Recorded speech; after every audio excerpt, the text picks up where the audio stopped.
Hey, what's going on, guys? Today we're going to be talking about firmware efficiency. So let's get right into it. So, as you may have noticed, my previous video, I did a how-to of how to install Brains OS.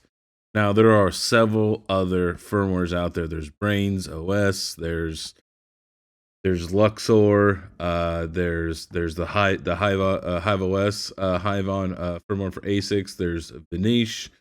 And also, you can also buy this guy right here, the Epic.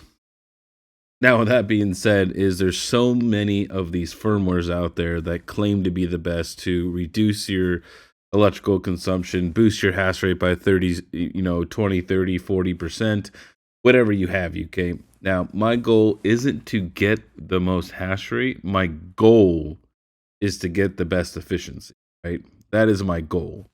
So, I'm setting up a spreadsheet that I'll show you here in a minute I'm going to go through each one of these particular firmwares. And since I've already made a video on Brains OS, plus I'm going to be doing I'm going to be, showcasing this first, and I'm going to keep on testing this. I'll make this, I'll try to upload this to Google Docs, and this way people can actively view this, and that way if maybe they want to try their luck with one of these firmwares, they can.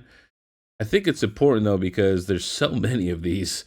Like, how do you know which one to use, right? And which one is going to fit your scenario the best, right? Now, this one here, I've heard of these guys, but I haven't seen a lot of people use them, so I'm not sure. But then again, I'm not really big into the ASIC realm, right? So this is, maybe these guys are really well known. I've heard of their name before, and I know pretty much everybody else. So let's go ahead and let's take a look at my spreadsheet so far and some things I've noticed with the auto tuning of the Brains OS.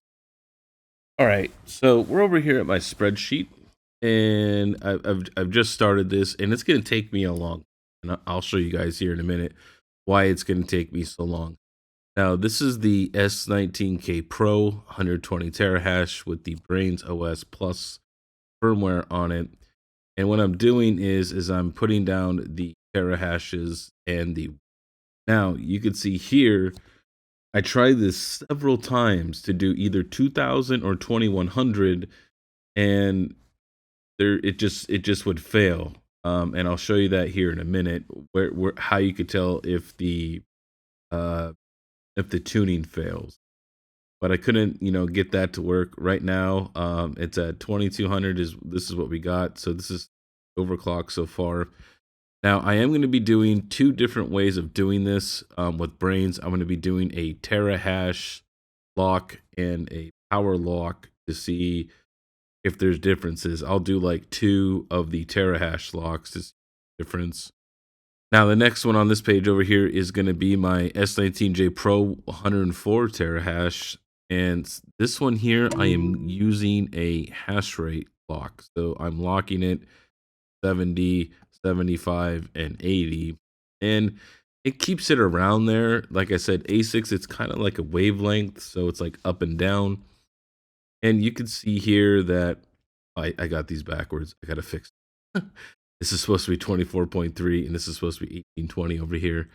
But you can see, though, that as it goes up in hash rate by 5 terahashes, right, 70, 75, 80, that the wattage gets more and more, and you can see the efficiency drop down less.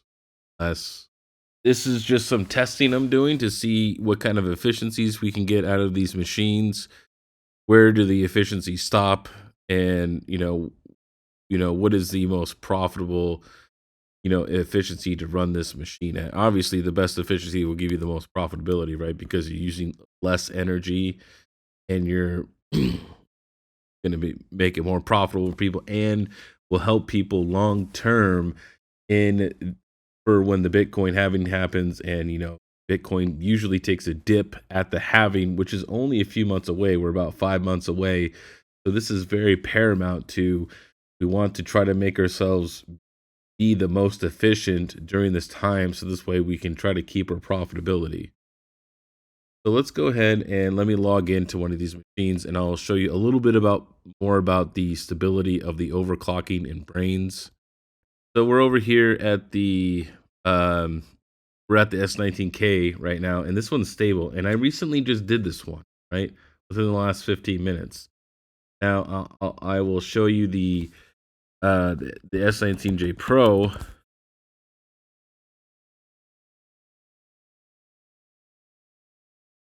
And this one's been running for over an hour, and it's still on the tuner status is still running. So it has not found the optimum settings yet for this. Now, on the S19K where it says stable right here, which means that the tuner has found the optimum settings for it's found the correct frequencies with the correct voltages that make it very stable, and it's liking how many shares it's kicking out and things like that. This was red and said tuner failed on both 2000 and 2100 power lock. I tried 2001, I've tried 2005, different numbers around those numbers to try to see if it just didn't like the even flat numbers. Didn't matter. Anything around those numbers failed. Not sure if this is a brains issue or maybe something to do with the S19K. I have no idea. But it didn't like being power locked at those particular wattages.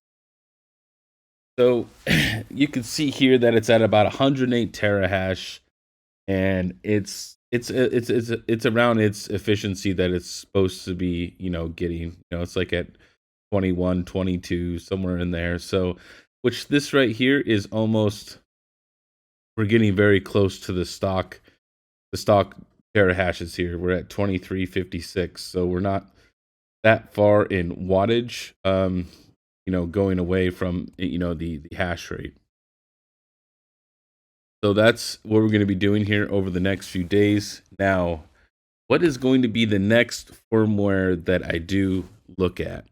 So the next firmware that we'll be looking at, and it probably won't be till next week, is going to be Luxor. So we're going to be using their firmware. And so I got an email from them, and I think I'm gonna be using their Commander Lux OS. So this will be really cool. This is something that you can just install Lux directly on your Bitcoin. I'm assuming this is like the Brains toolbox, essentially, right? Where you find your miners and you can just effortlessly just install, remotely over there. So kind of cool. So stay tuned for that video. This is going to be the next one I do, and we're going to see, I'm going to be testing all these different firmwares, and we're going to see who is king, who has the best tuning skills, right? And which one is easiest to use, which one is more user friendly, and all of these other features that we're looking for in something like this. Because maybe some people just don't like to mess with the frequencies and the voltages, and maybe they want something maybe like brains where they can just say, hey, I want that terahash, and that's what I want it to get. So we're gonna see which one is king out of all of these firmwares.